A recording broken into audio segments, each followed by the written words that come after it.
बेहोशी के जंक्शन के बगैर किसी दवा के ऑपरेशन होना कितनी तकलीफ की बात है। लाइटिंग भी नहीं है, तसव्वुर करें आप, यानी लाइट भी नहीं है, टॉर्च मोबाइल की ऑन करके तब उसका ऑपरेशन किया जा रहा है।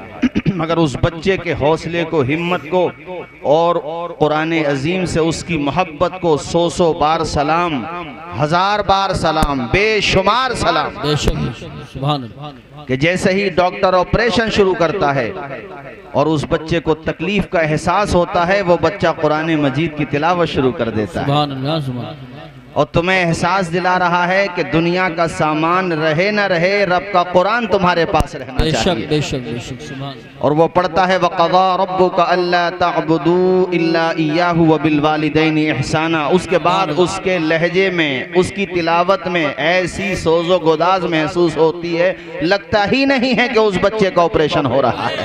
अल्लाह अल्लाह अल्लाह। रब ने ऐसा सुकून और ऐसी गैबी मदद फरमाई कि कामयाबी के साथ ऑपरेशन हो जाता है और वो बच्चा कुरान पढ़ता रहता है। इससे अंदाजा होता है कि जो वाक़अतन हकीकी मोमिन है, मोमिने कामिल है, कुरान से मोहब्बत करने वाला है, उसके साथ कुरान है तो अल्हम्दुलिल्लाह समझ लो फजले रहमान है, उसे किसी की परवाह नहीं। वो बच्चा आप देखें, दूसरा वीडियो भी आपने देखा होगा, आप सब ने देखा होगा कि पूरा मकान मलबों का ढेर बन चुका है, बल्कि मकानात क्या आबादियां मलबों का ढेर बन चुकी हैं। उस बच्चे के हौसले को सलाम करो, उसने हिम्मत नहीं हारी, उसने जज्बे के हवाले से शिकस्त नहीं खाई, बल्कि अपने मकान के खंडर पे बैठ के वो रब के कलाम की तिलावत करता हुआ नजर आ रहा है। और दुनिया की सोई हुई आबादी को, हम लोगों को, हम सोए हुए लोगों को एहसास दिला रहा है कि न घबराओ मुसलमानों, खुदा की शान बाकी है, अभी इस्लाम जिंदा है, अभी कुरान उसके जज्बे को सलाम करो। हम और आप तो जरा सा माहौल इधर उधर हो जाए तो देखो मजमे से जाने लगते हैं। अल्लाह का शुक्र खैर आप लोग रुक गए, मगर मैं ये बता रहा हूँ कि इतना सब कुछ देखने के बावजूद, आबादियों को खंडरात में बदलता हुआ देखने के बावजूद, पूरी पूरी आबादियां मिसमार कर दी गई, ये सारे मनाजिर देखने के बावजूद हमारे वहाँ मसाजिद में नमाजियों की तादाद वही है जो पहले थी, आज भी वही है। ये रोने की बात नहीं है। मुझे बताओ, ये लाखों रुपया, इतना बड़ा जलसा कराने का क्या फायदा निकलेगा अगर तुम्हारी मस्जिदें वैसे ही वीरान रहें जैसे पहले थी? मुझे बताओ क्या रिजल्ट निकलेगा अगर तुम जलसे भी मनोरंजन के लिए करोगे या सिर्फ यहाँ पर आओगे और टाइम पास करके चले जाओगे? यहाँ मूंगफली खाने नहीं आते हो आप लोग मेरे साथियों, यहाँ पर अदब के साथ बैठा करो, पैगामात सुना करो।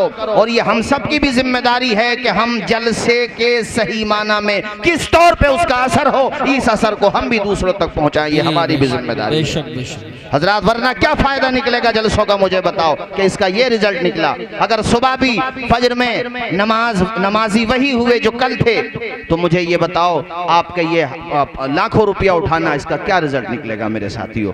क्या तुम्हें उन मजलूम बच्चों की चीखें सुनाई नहीं देती? तुम्हें उनकी आहें सुनाई नहीं देती कि मकान की छत ना बची? यार मकान ना बचा, पानी तक पीने को नहीं बचा।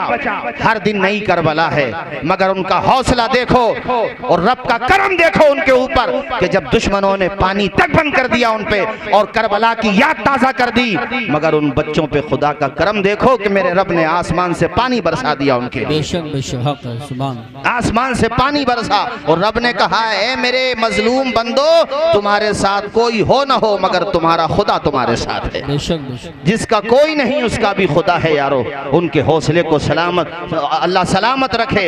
एक बुजुर्ग को मैंने देखा, 80 साल की उम्र है, 8 या 9 लोग उसके घर के शहीद हो चुके हैं, जिसमें पोते भी हैं, पोतियां भी हैं, और उनके जनाजे सामने रखे हुए हैं। और वो 80 साल का बुजुर्ग रोते हुए कहता है, ए मेरे बच्चों, जब रसूल पाक से मुलाकात हो तो कहना इस उम्मत ने हमारा साथ छोड़ दिया, हमारा साथ नहीं दिया, और साथ तुम भी नहीं दे रहे हो।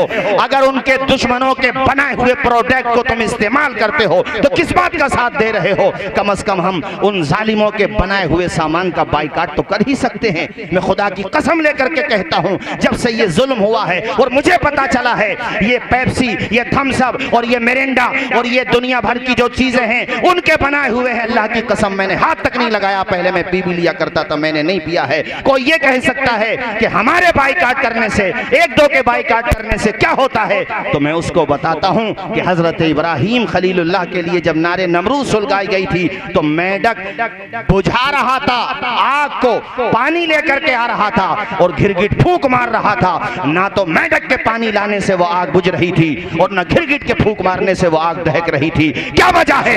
एक का नाम गद्दारों में लिखा गया, एक का नाम वफादारों में।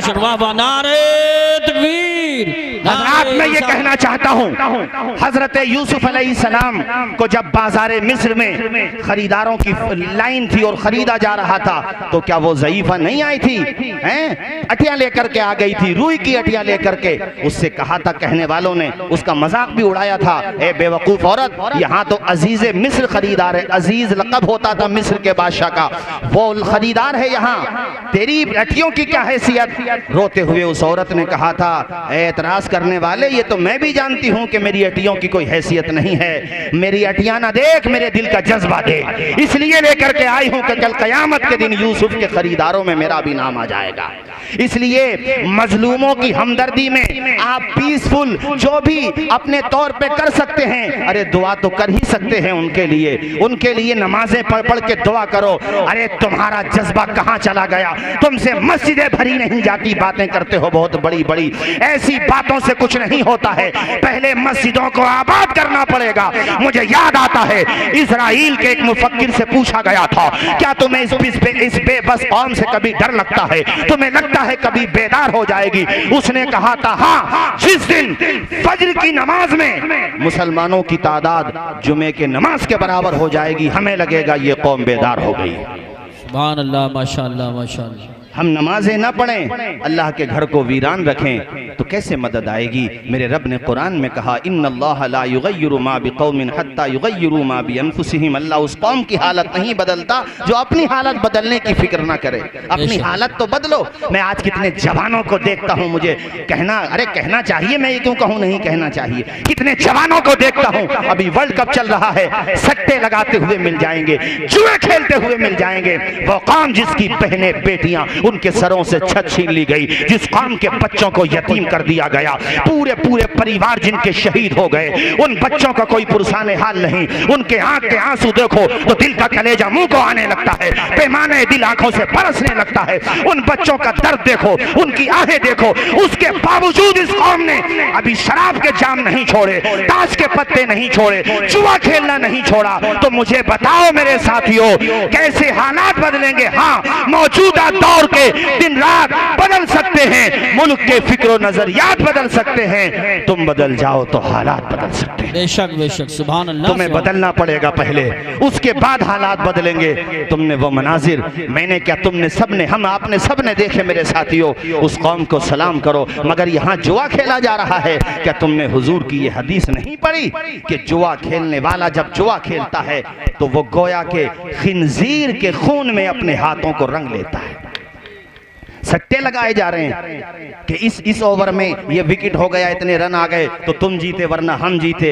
ऐसे सटोरिए, वो कितने जवान लड़के जो शराब का जाम पी रहे हैं, और शराब पी करके फिर नालियों के किनारे पे पड़े रहते हैं, पेशाब करके चला जाए कुत्ता उनके मुंह पे, नालियों में वो अपने आप को देख लो जाकर के क्या सूरत हाल है। नालियों में डुबकियां लगा रहे हैं, कैसा कैसा गंदा पानी उनके मुंह में जाता होगा। शराबें पी जा रही हैं मुसलमानों में। कौन सा गुनाह है जो आज मुसलमानों में नहीं हो रहा है?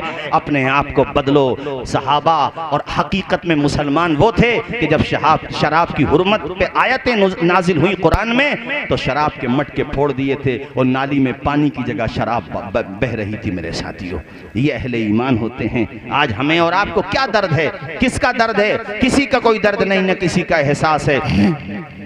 अल्लाह अल्लाह, उनके जज्बे को सलाम करो। वो खंडरात पे बैठ के कुरान पढ़ रहे हैं मेरे साथियों। उनके मकानों पे छतें ना बची फिर भी कुरान पढ़ रहे हैं। ये 6 बच्चे हाफिज कुरान हुए। मुझे एक वाकया वहीं का याद आ गया कि वो खैमा लगा कर के कुरान की तालीम देते हैं, अपने बच्चों को कुरान पढ़ाते हैं। और उन्हीं खैमों में अल्हम्दुलिल्लाह पिछले साल 1000 से ज्यादा हाफिज कुरान बन गए थे। आज हमें क्या हो गया, उन लोगों का जज्बा देखो, हौसला देखो, अपने अमल से वो साबित कर रहे हैं। हक को कभी बातिल न कहा है न कहेगा, हक को कभी बातिल न कहा है न कहेगा, दीवाना मोहम्मद का डरा है न डरेगा, दीवाना मोहम्मद का डरा है न डरेगा। बेशक सुभान अल्लाह सुभान अल्लाह। कारी साहब ऐसी मुफलिसी और ऐसी गरीबी के वो खेमे में ही ऐसी तालीम देते हैं। तो एक दिन एक टीचर उनकी कहने लगी, ये फ़लस्तीन का वाक़या बता रहा हूँ, उनकी टीचर कहने लगी बच्चों मैं तुम्हारा एग्ज़ाम लूँगी और जो 90+ नंबर लेकर के आएगा, जितने भी उसने नंबर कहे इतने नंबर लेकर के आएगा, मैं उसे इनाम दूंगी। सब बच्चों ने इतनी मेहनत की थी, उन गरीब बेबस यतीम बच्चों ने, कितने यतीम है उनमें ज़रा तसव्वुर करो, इतनी मेहनत की कि सारे के सारे बच्चे उतने नंबर लेकर के आए जितना टीचर ने कहा था। इनाम एक है, दावेदार अनेक हैं। अब ऐसी सूरत में क्या किया जाए, इनाम एक और माशाल्लाह नंबर सब अच्छे लेकर के आ गए। उसकी आंखों में आंसू हैं। कहा बच्चों काश मेरे पास इतना होता कि मैं तुम्हें सबको इनाम देती, मगर माशाल्लाह खुशी यह है कि तुम सब अच्छे नंबर लेकर के आए हो, लिहाजा ऐसा करो ये पर्चियाँ अपने अपने नाम से पर्चियाँ लिख दो, पर्ची कुरानदाजी हो जाएगी, जिसके नाम से पर्ची निकलेगी उसे इनाम दे दिया जाएगा। इस पे सब लोग एग्री हो गए। जब पर्ची निकाली गई, कुरानदाजी की गई, तो उसमें पर्ची निकली एक बेटी की, एक बच्ची की, जिसका नाम था सबा अब्दुल करीम। उस बच्ची की जब पर्ची निकली तो वाकईतन पूरे क्लास में, पूरे स्कूल में वही बच्ची डिजर्व करती थी, सबसे ज्यादा मुस्तहिक वही बच्ची थी, चूंकि ना उसकी माँ ना बाप ना भाई कोई नहीं था, दूसरे लोग उसकी परवरिश कर रहे हैं, सबसे गरीब वही थी। टीचर की आंखों में आंसू आए, बच्चे की पेशानी चूमी, कहा बेटा मेरा दिल भी ये चाहता था तुम्हें इनाम मिल जाए और नाम भी तुम्हारा ही निकल आया है। उसको इनाम दे दिया गया। ये कहानी खत्म नहीं हुई है, कहानी शुरू हुई है। वो टीचर अपने घर पे जाके अपने हस्बैंड के सामने दहाड़े मार मार के रोने लगी। उनके शौहर ने कहा क्या हुआ, इतना क्यों रो रही हो? कहती आज मेरे स्कूल में बड़ा अजीब वाकया पेश आया, जहां तक मैंने सुनाया वहां तक ये सुनाने के बाद आगे का हिस्सा वो बताती है कि वो सारे बच्चे चले गए, मैंने छुट्टियां कर दी, वो अपने अपने खेमों में चले गए और वहीं जाके रिफ्यूजी कैंपों में रहते, वहीं पे जाके रहने लगे, वो चले गए। मैंने वो जो पर्चियां रखी थी, चूंकि मैं खाली बैठी थी, तो वो पर्चियां मैं खोल के देखने लगी। जब मैंने उन पर्चियों को खोल के देखा, हैरत की इंतहा न रही। हर पर्ची के अंदर सबा अब्दुल करीम का नाम लिखा हुआ है। नारे तकबीर, नारे रिसालत, नारे गौसियत, मसलके आला हजरत अल्लामा तौसीफ रजा साहिब। अरे यूसुफ रजा, उन बच्चों के जज्बे को सलाम करो। नाबालिग बच्चे हैं, छोटे छोटे बच्चे हैं, मगर वो स्कूल के बच्चे जानते थे मुझसे ज्यादा सबा को जरूरत है। वो बच्चियां जानती थी मुझसे ज्यादा सबा को जरूरत है। तो सारे बच्चों ने अपना नाम नहीं लिखा, उसका नाम लिखा जिसका होना था। बेशक बेशक, क्या कहने हैं, वाह वाह। ये होता है ईमानी जज्बा, ये होता है एक दूसरे की हमदर्दी का जज्बा। आज तो लोग एक दूसरे की मेंढे काटने पे लगे हुए हैं, जिसकी ताकत है दूसरे का गला दबाना चाहता है। अरे गांवों में जलसे होते हैं तो उन्वान दे करके जलसे किया करो, ताकि गांव की जरूरतों पे तकरीर हो जाए और लोगों तक पैगाम पहुंच जाए। आज घर घर में पार्टी बंदी का झगड़ा, हर मोहल्ले में पार्टी बंदी का झगड़ा, मेंढों के झगड़े। इन झगड़ों का सल्यूशन कैसे निकलेगा, ये पहले आप हमें तकरीर में मौजूद हो, उसके बाद इस पे तकरीर कराओ ताकि कुछ रिजल्ट निकल के आए, वरना लाख 2 लाख रुपए उठाने से क्या फायदा हुआ, मुझे बता दो आप लोग। बेशक बहुत अच्छा पैगाम है। मुझे कोई फिक्र नहीं पड़ती आप नजराना दो मत दो, अल्हम्दुलिल्लाह मुझे इसकी कोई जरूरत भी नहीं है, ना मिले कोई टेंशन नहीं है, मगर ये लाखों रुपया आप उठाओ और जलसा खत्म होने से पहले चले जाओ, क्या मतलब है भाई इस बात का? है क्या मतलब है? यहाँ बैठ के मूंगफलियां खाते हो आप लोग। वुजू के साथ बैठा करो, बार बार कहा कारी साहब ने, बावुजू बैठा करो और बाद में ये मत कहा करो वो साहब आए वो साहब आए, ऐसा कर गए वैसा कर गए। ये बातें पहले सोचा करो, बाद में मत सोचा करो। समझ में आई कि नहीं आई?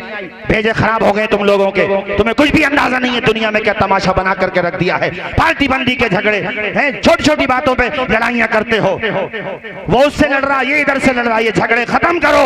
अगर वो तुम्हारी दूसरी पार्टी का भी है, मिला करे उसको पढ़ के सलाम कर लिया करो। ये ना सोचो कि इसने हमें वोट नहीं दिया था, यार तेरे नबी का उम्मती तो है वो। बेशक, क्या कहने हैं, सुभान अल्लाह, वाह वाह वाह। इस्लाम दिल तोड़ने की बात नहीं करता, टूटे हुए दिलों को जोड़ने की बात करता है इस्लाम। और सलाम करने से कोई छोटा नहीं बनता। कारी साहब वो अशार मुझे याद आते हैं, अदब से झुकता है झुककर सलाम करता है, फकीर दिल को सिकंदर सलाम करता है। न इसमें रहना कि कोई तुम्हें सलाम करे, बड़ा तो वो है जो बढ़कर सलाम करता है। बेशक बेशक, सुभान अल्लाह। हजरात, अच्छा इसलिए मैंने आपसे कहा है इन बातों को समझने की कोशिश करो, अपने बच्चों को पढ़ाओ। बताइए, सबने उन्हीं के नाम लिखे और मुझे वो जो आपने मिसरे पढ़े वो याद आए कि हुस्न अखलाक की अनमोल निशानी दे दो, गम के ठहरे हुए दरिया को रवानी दे दो। तुम हुसैनी हो तो एहसान के मशकीजे से कोई दुश्मन भी अगर मांगे तो पानी दे दो। वाह वाह वाह, सुभान अल्लाह सुभान अल्लाह। अपने बच्चों को पढ़ाओ। अभी मेरे संबल में एक लड़का कासिम नाम का माशाल्लाह जज बना, वो समझते हो, उसके पापा खिचड़ा और वो बिरयानी बेचा करते थे, लेकिन बाप ने विजन लिया, टारगेट लिया कि बच्चे को पढ़ाना है। ये बाप होता है, पसीने में भीग जाएगा, अपनी जिंदगी दांव पे लगा देगा, मगर ये सोचेगा मेरे बच्चे को वो तकलीफें ना उठानी पड़े जो उसके बाप को उठानी पड़ी थी। बेशक ये औलाद की भी जिम्मेदारी है कि शादी हो जाए, तुम पे जिम्मेदारी आ जाए तो माँ बाप को आंखें न दिखाओ, उनके डांटने को बुरा न समझो। जिस दिन ये माँ बाप हमेशा के लिए सो गए, कान तरस जाएंगे, अब्बा की आवाज सुनने को नहीं मिलेगी मेरे यहाँ। तुझे पता क्या है कि तेरे बाप ने तेरे लिए कितना संघर्ष किया है, और जो लोग नहीं करते उनसे कहता हूं कि अपने बच्चों के हाथों में कलम दे दो। और भारत की सरजमीन पर भी अपने बच्चों का भविष्य अगर सेव करना चाहते हो तो उन्हें झगड़े ना सिखाओ, उनके हाथों में कलम दे दो। इंशाल्लाह तुम्हारा बच्चा राज करेगा इंशाल्लाह। इंशाल्लाह इंशाल्लाह। डॉक्टर अंबेडकर जी को कौन जानता अगर वो तालीम हासिल न करते? कारी यूसुफ रज़ा साहब, APJ अबुल कलाम जी को कौन जानता? अखबार बेचते थे। आप गुर्बत का अंदाजा लगाइए और याद रखिए, तरक्की भी वही करते हैं जो गुर्बतों की गोद में पलते हैं। अमीर का बेटा बहुत कम पढ़ता है, मगर ठीक है पढ़ भी जाता है, मगर गरीब चूंकि जानता है मुझे मेहनत करना होगी। और ये जो 6 बच्चे हाफिज कुरान बने, तुमने आज इनकी कामयाबी का सेहरा इनके माथे पे देखा और देखोगे भी दस्तार होगी, मगर इनकी परेशानियां नहीं देखी तुमने, इनके पाँव के छाले नहीं देखे, पूरी पूरी रात कुरान पढ़ते हुए नहीं देखा, इनको 4 बजे उठते हुए नहीं देखा है। जब तुम सोते होते थे तुमसे तो फजर की नमाज भी नहीं पढ़ी जाती, मगर ये नौने हालाने मुस्तफ़ा, ये जरा जरा सारे बच्चे किस वक्त उठ जाते हैं? 4 बजे। अजान फजर बाद में होती है, इनका उस्ताद इन्हें पहले उठा देता है। फिर तुम कहते हो कि मुदर्रिस ने हमें क्या दिया, इमामों ने हमें क्या दिया, इन मदरसों ने हमें क्या दिया? अरे जिंदगी का शऊर दिया है मदरसों ने, जीने का सलीका दिया है मदरसों ने, तुम्हारे घर तक आजान की सदा पहुंचाई है मदरसों ने, कुरान की आयतें पहुंचाई है मदरसों ने, अरे मुस्तफा की चौखट से जोड़ने का काम किया है मदरसों। सुभान अल्लाह सुभान अल्लाह। हक है हक है, बहुत अच्छा पैगाम। गुलफाम भाई चंदा कर रहे थे मदरसे के लिए, बहुत अच्छा काम कर रहे थे, आज जिसने दिया बहुत अच्छा किया, और एहसान नहीं किया अगर तुमने दिया। ये ना कहना कि मदरसों ने हमें क्या दिया, अरे मदरसों ने तुम्हारा रिश्ता मुस्तफा से जोड़ दिया, और क्या चाहिए तुम्हें मेरे भाई हैं? मैं पढ़ा हूँ मदरसे में, मैंने तालीम हासिल की है। कितनी दफ़ा मदरसों में नाश्ता तक नहीं मिलता मेरे भाइयों, बगैर नाश्ते के वो बच्चा कुरान पढ़ता है, उसके पाँव की खाक को सुरमा बना लो तब भी हक अदा नहीं हो सकता। उसने 30 पारों का हाफिज हुआ है, यूं ही नहीं हुआ है, एक एक आयत को 10 दफ़ा याद किया है, सबक सुनाया है, फिर पिछले की फिक्र है, फिर सबक की फिक्र है। यार इस तरह से जिंदगी गुजरी है। यही तो वजह है कि आमना के लाल ने, मेराज के दूल्हा ने मदरसों में पढ़ने वाले का मकाम बताया है कि दुनिया वालों, इन मदरसों में पढ़ने वालों को हकीर न समझा करो। जब ये घर से निकलते हैं तो फरिश्ते आसमान से निकलते हैं। वाह वाह वाह वाह वाह, सुभान अल्लाह सुभान अल्लाह, बहुत खूब। तुम्हें लगता है कि ये फर्शे जमीन पे चल रहे हैं, नहीं, बल्कि ये तो फरिश्तों के परों पे सवारी कर रहे हैं। बेशक बेशक। इनका मकाम समझने की कोशिश करो, इनका रुतबा पहचानने की कोशिश करो, मेहनत करो, तालीम हासिल करो। संघर्ष की राह जो चलता है, हालात वही बदलता है। जिसने अंधेरों से जंग जीती है, सूरज बन के तो वही चमकता है। बेशक बेशक बेशक। जरा हाथ उठा के बोलो एक मर्तबा सुभान अल्लाह। अरे नींद तो नहीं आ रही आप लोगों को? खत्म कर दें क्या? बोलो। मैं अभी हसीन भाई से भी कह रहा था, माशाल्लाह कांकर सराय से हमारे और भी अहबाब आए हुए हैं। आधा घंटे का मेरा इरादा था, अब आप कहोगे तो तकरीर करूंगा, बोझ नहीं बनूंगा आपके ऊपर। बताओ इरादा है? कीजिए। अरे बोलो जोर से। मगर ये काम मत किया करो यहाँ बैठ के। आपने जो खाना पीना शुरू कर दिया, अदब से बैठो। नातवा हो, मुकद्दिर हो, नाजिम हो, जो भी आए अदब के साथ सुनो। जलसों का ये क्या तरीका है भाई? जलसों में कुछ देर बैठे चले गए, यार मौज मस्ती का जरिया ना बनाओ। मुहासबा करो, अपने आप का भी मुहासबा करो और समझने की कोशिश करो मेरे भाइयों। हालात को बदलने की कोशिश करो। मैं ये कह रहा था, अपने बच्चों को पढ़ाओ। बताओ, खिचड़ा बेचता था माशाल्लाह जज बन गया है। संघर्ष इसको कहते हैं। APJ एपीजे अब्दुल कलाम राष्ट्रपति की कुर्सी तक पहुंचे और इसमें किसी का योगदान नहीं था, उनके टैलेंट का योगदान था। और आपके अमरोहा के अभी जो ये क्या बोलते हैं चंद्रयान 3, उसमें अपने अमरोहा मुरादाबाद के भी कई बच्चे थे, यानी उस प्लानिंग में कई बच्चे शामिल थे। मेहनत करना चाहिए, कोशिश करना चाहिए। मैं खुजमा सफा वदामा कदरा के तौर पे कहता हूँ, इंसान अगर मेहनत करे, कहना नहीं चाहिए बात बहुत बढ़ जाएगी, बस इतना ही समझ लो, मेहनत करे तो अमरोहा का नाम भी रोशन हो सकता है। क्या इशारा है, इशारा ही सही है, बस यही काफी है। इसलिए मेहनत करने की कोशिश करो भाइयों, संघर्ष करो। और वो एपीजे अब्दुल कलाम ने कहा था एक दफा कि सूरज की तरह चमकना चाहते हो तो सूरज की तरह जलना भी सीखो। जी बेशक। एक दफा उन्होंने कहा था कि ख्वाब वो नहीं है जो इंसान सोते हुए देखता है, ख्वाब तो वो है जो इंसान को सोने नहीं देता है। कारी साहब, सूरज जैसा बनना है तो सूरज जैसा जलना होगा, नदियों सा आदर पाना है तो पर्वत छोड़ निकलना होगा। हम आदम के बेटे हैं, क्यों सोचे रास्ता सरल होगा, कुछ ज्यादा वक्त लगेगा पर संघर्ष जरूर सफल होगा। और मुझे याद आ गया राहत इंदौरी साहब का वो शेर कि परों को खोल जमाना उड़ान देखता है, जमीन पे बैठ के क्या आसमान देखता है। क्या कहने, नारे तकबीर, नारे रिसालत, नारे गौसियत, मसलके आला हजरत, फैजाने आला हजरत, फैजाने हुजूर मुफ्ती आजम हिंद हजरत अल्लामा तौसीफ रजा साहिब संभली। सुभान अल्लाह। ये माएँ बहनें बैठी है, इनके लिए भी सुना दूं। अल्लाह तुम्हें साहिब औलाद बनाए तो देखो माओं का किरदार कैसे अदा किया जाता है। इमाम बुखारी की माँ की कहानी सुनते हुए चलो। अल्लाह ने बेटा अता किया, नाम रखा मोहम्मद बिन इस्माइल, और बचपने में नाबीना हो गए। माँ तहज्जुद की नमाज पढ़ के दुआ करती है, अल्लाह मेरे बेटे को बिनाई दे दे, तेरे नबी की हदीस से याद कराऊंगी अपने बेटे को, मैं अपने बेटे को मुहद्दिस बनाऊंगी। अल्लाह का करम हुआ, माँ की दुआएं लगी। तुम भी लिया करो दुआएं माँ की, बाप की दुआएं भी लिया करो, घर से जब निकला करो। अल्हम्दुलिल्लाह हम तो इस पे अमल करते हैं, हमारे कारी यूसुफ रजा साहब भी माशाल्लाह बहुत अमल करते हैं इस पे, अल्लाह का शुक्र है। हम सब लोग अमल करते हैं, अल्लाह का लाख लाख शुक्र है। आप सबसे कहता हूँ, घर से निकला करो तो माँ का हाथ सर पे रखवा लिया करो, बाप का हाथ चूम लिया करो, और फिर ये कहते हुए निकल जाया करो, हमारे कुछ गुनाहों की सजा भी साथ चलती है, अब हम तन्हा नहीं चलते, दवा भी साथ चलती है, अभी जिंदा है माँ मेरी, मुझे कुछ भी नहीं होगा, मैं घर से जब निकलता हूँ दुआ भी साथ चलती है। सुभान अल्लाह, सुभान अल्लाह। बहुत माशाल्लाह अहले स्टेज आंखों में नमी है माशाल्लाह, अल्लाह शादो आबाद रखे। अरे जाओगे तो नहीं आप लोग छोड़ के हमें, अब बीच में बोलो, हाथ उठा के बताओ जाओगे तो नहीं, तो बैठ जाओ, जहाँ पे खड़े हो वहीं पे बैठ जाओ, एकदम बैठ जाओ, ऐसे बैठ जाओ, एकदम बैठ जाओ। अब यार हम भी आए हैं तो ऐसा तो नहीं है कि आपको इतनी आसानी से छोड़ देंगे, हैं? इसलिए सुकून के साथ बैठ जाओ, बैठ जाओ, बैठो, एकदम से बैठ जाओ, वे सारे लोग बैठ जाओ, कलमा पढ़ो झूम के, ला इलाहा इल्लल्लाहु मुहम्मदुर रसूलुल्लाह सल्लल्लाहु ताला अलैहि वसल्लम। इमाम बुखारी की माँ दुआएं करती है, वो कनीज़े फातिमा जहरा, वो माँ की दुआ का असर देखो, खुदा का करम हुआ, बंजर जमीन पे नूर की बरसात हो गई, ख्वाब में हजरत इब्राहिम से मुलाकात हो गई। माँ तशरीफ, माँ के ख्वाब में हजरत इब्राहिम तशरीफ लाए और कहा, ए खातून, अल्लाह ने तेरी दुआ कबूल कर ली है और तेरे बेटे मोहम्मद को बीनाई लौटा दी है, बीनाई अता कर दी है। किसने? हजरत इब्राहिम ने। सुबह सुबह का टाइम था, अभी फज्र की आज़ान नहीं हुई है या हो चुकी है, माँ की आँख खुली, करीब में बेटा सो रहा था, नाम है मोहम्मद बिन इस्माइल बुखारी। अपने बेटे को उठाया, ख्वाब तो याद था ना एकदम से, बेटे को उठाया, कहा बेटे ज़रा आंखें खोलना, आंखों में खुशी के आंसू भी हैं। मोहम्मद बिन इस्माइल ने आंखें खोली, माँ मुझे तेरा चेहरा नजर आ रहा है।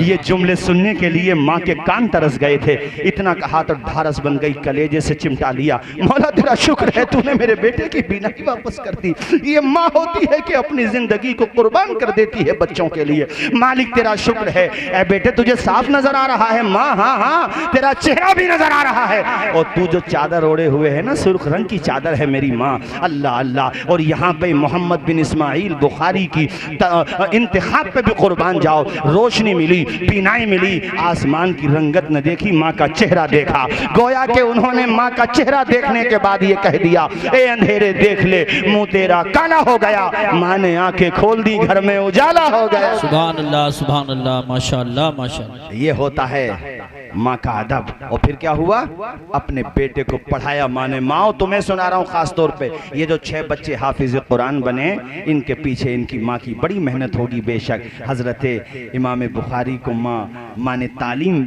हासिल करने के लिए मुख्तलिफ शहरों में भेजा और अल्लाह ने इतना काबिल बनाया, अल्लाह ने इतना इल्म अता फरमाया कि बाकी आपके जो साथी थे जो मदरसों में पढ़ने जाते थे, मुहद्दिसीन के पास पढ़ने जाते थे, वो दफ्तरों के अंदर हदीसें लिखते थे। शुरू में इमाम बुखारी लिखते ही नहीं थे। एक दिन आपके साथियों ने कहा, ए मोहम्मद बिन इस्माइल, तुम तो अपना वक्त ज़ाय कर रहे हो, लिखते तो हो नहीं, तुम्हें कुछ याद भी है? आपने कहा, अच्छा मेरे साथियों ये बताओ, तुमने अपने दफ्तरों में, अपने रजिस्टर्स में कितनी हदीसें लिख ली होंगी? कहा, हमने 15 हज़ार हदीसें अब तक लिख ली हैं। इमाम बुखारी ने कहा, पहले तुम सुनाओगे या पहले हम सुना दें? अल्लाह अल्लाह। कहने लगे, नहीं, तुम कैसे सुना दोगे जब तुमने लिखी ही नहीं है? कहा, तुम अपने अपने दफ्तर खोलो। उन्होंने दफ्तर खोले, इमाम बुखारी ने पढ़ना शुरू कर दिया और 15,000 हदीसें सुनाने के बाद आप रुके। सारे लोगों ने कहा, ए बुखारी, तुझे ये कैसे याद हो गई? कहा, मेरी माँ की दुआ का असर देख रहे हो मेरे साथियों, इसलिए मैंने ये जोर दिया है इन औरतों पर कि अपने बच्चों को पढ़ाने का जज्बा पैदा करो, अपने बच्चों के अंदर तालीम का ज़ौक़ पैदा करो और बचपने ही से ये ख्वाब देखो, मालिक मेरा बेटा हाफिज कुरान बन जाए, अल्लाह करा मेरा बेटा डॉक्टर भी बने, एडवोकेट भी बने, मेरा बेटा साइंटिस्ट भी बने, मगर साथ साथ में वो कुरान भी पढ़ता हुआ चला जाए। झूम के बोलो सुभान अल्लाह। सुभान अल्लाह, सुभान अल्लाह। बहुत अच्छा पैगाम पेश कर रहे हैं हजरत, जवाब नहीं है माशाल्लाह। हर आदमी बड़ी माशाल्लाह मोहब्बत से सुन रहा है। कारी साहब, बगैर तालीम के हमें और आपको कौन बुला लेता अगर थोड़ा बहुत? सही बात। हालांकि उतने पढ़े हुए नहीं है, मोहब्बत ज़्यादा मिलती है आप लोगों की, मगर बहरहाल ये माँ बाप का ही तो एहसान है। बोलो, अरे जोर से बोलो, किसका एहसान है? मैंने आपको जोर दे करके ये बात कही है कि आज की तकरीर में लुब्बे लुबाब के तौर पे 3 बातें दिमाग से लेके जाना। एक तो झगड़े बिल्कुल दिमाग से निकाल दो, सोचो लड़ना ही नहीं है हमें, तो सामने वाला कुछ चिढ़ा रहा है ना, रास्ता बदल दो। वो यही तो कहेगा दब गया, तो जो दबेगा समझ लो कयामत में वही ऊंचा उठेगा। बेशक। और सामने वाला जो बेवजह दबा रहा, उसे भी सोचना चाहिए, भाई मैं क्यों दबा रहा हूँ? जो पैसा मैं झगड़ों में उठा रहा हूँ वो गरीबों पे उठा दूँ। जी। और भैया पैसा फिर भी नहीं रोका जा रहा तो मदरसों में उठा दो, सवाब भी मिलेगा, लेकिन तुम सब्र कर लो। और दूसरा पैगाम, मस्जिदों को आबाद करना। बेशक। मस्जिदों को, जोर से बोलो, मस्जिदों को, हाँ, 5 वक्त नमाज का मिजाज बना लो कि नमाज तो हमें पढ़ना ही है। यार सिर्फ मस्जिदें भर देना हम लोग तो इसी का बहुत अच्छा असर पड़ जाएगा। कारी साहब, बेशक। 3 दिन तो नमाज पढ़ते हैं मुसलमान सबके सब, ईद में, बकरीद में और अलविदा में, यानी ईद उल फित्र में और ये ईद उल दुहा में और अलविदा में, यानी सब के सब पढ़ते हैं। अरे बाज जुमे भी गोल कर देते हैं, मगर इन 3 दिनों में पढ़ लेते हैं माशाल्लाह। पढ़ते हैं कि नहीं? बोलो, बताओ, राज्य सरकार से लेकर मरकजी सरकार तक तुम्हें प्रोटेक्शन देती है कि नहीं? ऊंचा बोलो, देती है कि नहीं? अरे बोलो, देती है, इज्जत देती है। तुमने सब ने 3 दिन नमाज पढ़ी, अल्लाह ताला का करम देखो कि औरों ने भी तुम्हें इज्जत दी। इसका मतलब क्या हुआ कि हर दिन अगर इसी तरह से 5 वक्ता नमाज के लिए तुम निकलने लगे तो फिर कारी यूसुफ रजा साहब मुस्कुराते हुए ये 4 मिसरे सुनाएंगे कि गैर को अखलाक से अपना बनाना सीख लो, रंजो गम के साए में भी मुस्कुराना सीख लो, देखना दुनिया झुकेगी खुद तुम्हारे सामने, तुम खुदा के सामने सर को झुकाना सीखो। सुभान अल्लाह। नारे तकबीर, नारे रिसालत, नारे गौसियत, मसलके आला हजरत, फैजाने आला हजरत हजरत अल्लामा तौसीफ रजा साहिब क़िबला, जश्न दस्तारबंदी। सुभान अली साहब, 15,000 हदीसें ऐसे सुना दी। 1988 में, अब बहुत जल्दी 10-15 मिनट में तकरीर खत्म कर रहा हूँ। 1988 में इराक के अंदर एक बच्चा स्कूल से पढ़ के वापस आया तो उसकी माँ ने उससे कहा, बेटे अपनी कॉपी मुझे दे। उसने कॉपी दे दी। कॉपी जब दी तो माँ ने उस कॉपी पे लिखा, इन्नी उहिब्बु अन तकून तय्यारन, ए बेटे मैं तुझे पायलट देखना चाहती हूँ। अरे जोर से बोलो यार, क्या देखना चाहती हूँ? पायलट समझते हो? जहाज का ड्राइवर, पायलट। माँ से उसने कुछ नहीं कहा, उसने वो कॉपी का पर्चा हिफाजत के साथ रख लिया और वो बच्चा पढ़ता रहा यहाँ तक के सन 2022 के लास्ट मंथ दिसंबर में वो दिन भी आया। अच्छा, उसके बीच में कई दफ़ा ऐसा हुआ, वो कहता था माँ तो उम्रा करने क्यों नहीं जाती, तो माँ कहती थी बेटे मेरी तमन्ना ये है जिस जहाज़ में बगदाद से बैठ के मदीना एयरपोर्ट या जद्दा एयरपोर्ट जाऊं, उस जहाज़ को उड़ाने वाला कोई और ना हो, मेरा अपना ही बेटा होना चाहिए। मैं ये चाहती हूँ कि मेरा बेटा पायलट हो और उसकी माँ ज़ायरे मदीना हो, उसकी माँ मदीने की ज़ियारत करने के लिए जाए। बेटे ने माँ का ये विजन, माँ का ये मकसद, माँ की इस दुआ को अपने दिल से गांठ में मजबूती के साथ बांध लिया और सन 2022 के आखिरी महीने दिसंबर में कारी यूसुफ रजा साहब वो दिन भी आया कि जब बगदाद एयरपोर्ट पे वो जहाज की तरफ बढ़ रही है तो बेटा जहाज के मेन डोर पे खड़े होकर माँ को सैल्यूट कर रहा है। सुभान अल्लाह, सुभान अल्लाह, माशाअल्लाह, माशाअल्लाह। आए है झूम के नहीं बोलोगे भाइयों? नींद आने लगी क्या आप लोगों को? झूम के बोलो या रसूल अल्लाह, या रसूल अल्लाह अल्लाह। जब मेन दरवाजे पे माँ पहुंची और माँ को बेटे ने देखा तो उसने अपना कैप, यानी जो उसका लगाने वाला कैप होती है, उसने वो कैप उतारा और माँ के कदमों में रख दिया। माँ की आंखों में आंसू आए, माँ ने अपने बेटे की पेशानी को चूमा और ये कहा या अल्लाह ऐसी औलाद सबको अता फरमा जैसी औलाद तूने मुझे अता फरमाई। मेरे बेटे ने वो करके दिखा दिया और अल्हम्दुलिल्लाह उसकी माँ उम्रा करती है, फिर वापस अपने वतन आ जाती है।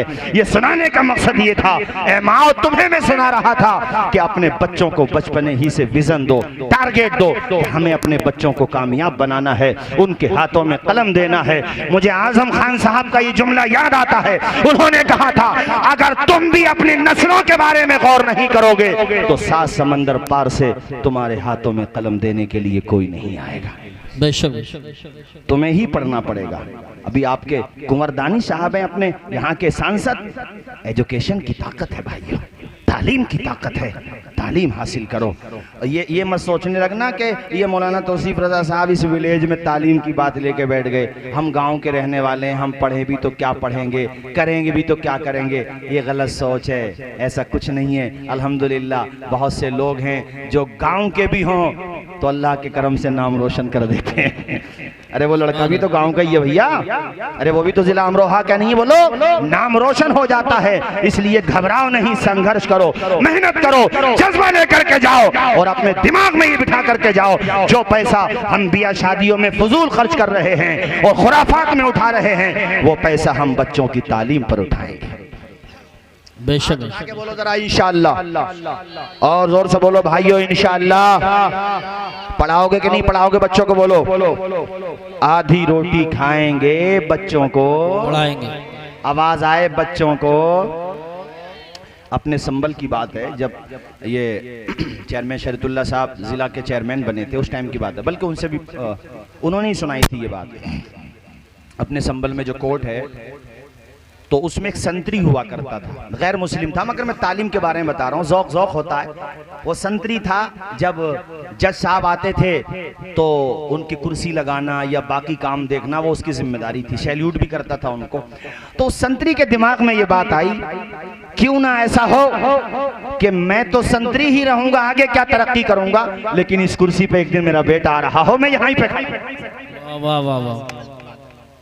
और उसने पढ़ाया और इतना पढ़ाया कि रिटायरमेंट का टाइम था उसका, जल्द ही वो मतलब रिटायर होने वाला था। उतने ही में उसका बेटा जज बनके संबल की कोर्ट में आ रहा था और बाप वहां खड़े होकर के अपने बेटे को सैल्यूट मार रहा था।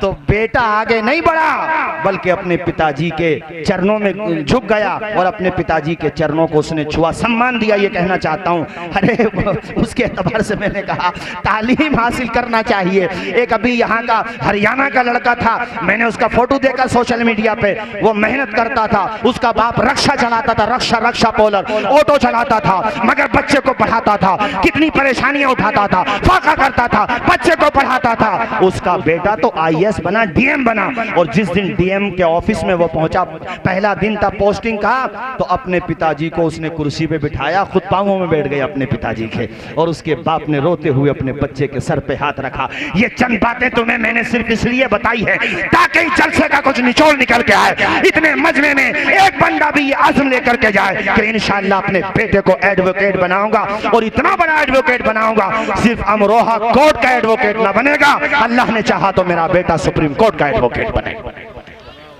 और एडवोकेट क्या, हम तो जज का ख्वाब देखे ना भाई। अरे ये सब बेवजह की बातें हैं कि तुम्हें दुनिया नहीं चाहती, कुछ ना कुछ सच्चाई है, मगर लोहा खोटा है तो कहीं ना कहीं लोहार भी तो खोटा है यार, कहीं लोहा खोटा है कहीं लोहार खोटा है, हैं? कमी तो हमारी भी है। अरे बिरादरी के ऊपर मत ले जाना इस बात को यार, एक जुमला बोला जाता है, यानी कुछ लोहा खोटा कुछ लोहार खोटा, इसका मतलब ये होता है कि उधर से भी तासुब है मगर कमी तो हमारी भी है, गफलत तो हमारी भी है, वरना प्राइवेट जॉब करने से कौन रोक सकता है, तुम्हारी सलाहियतों से कौन रख सकता है, तुम्हारे अंदर खूबी हो, अगर खूबी की बात आ गई तो मैं बता दूं, खूबी अपने आप को मनवा के रहती है, इंसान के अंदर अगर सलाहियत हो तो दुश्मन को मानना पड़ता है, किसी की मजबूरी न बनो, उसकी जरूरत बन जाओ। सुभान अल्लाह, बहुत अच्छा जुमला है। उसकी क्या बन जाओ, बोलो जोर से, आवाज आए, क्या बन जाओ, उसकी जरूरत बन जाओ। मेरे ख्याल से हजरत की तशरीफ आवरी हो गई है, आप खड़े हो जाएं, हजरत का इस्तकबाल कर लें, और ये जो है खड़े हो जाएं, ये हटा लें, सब हटाना।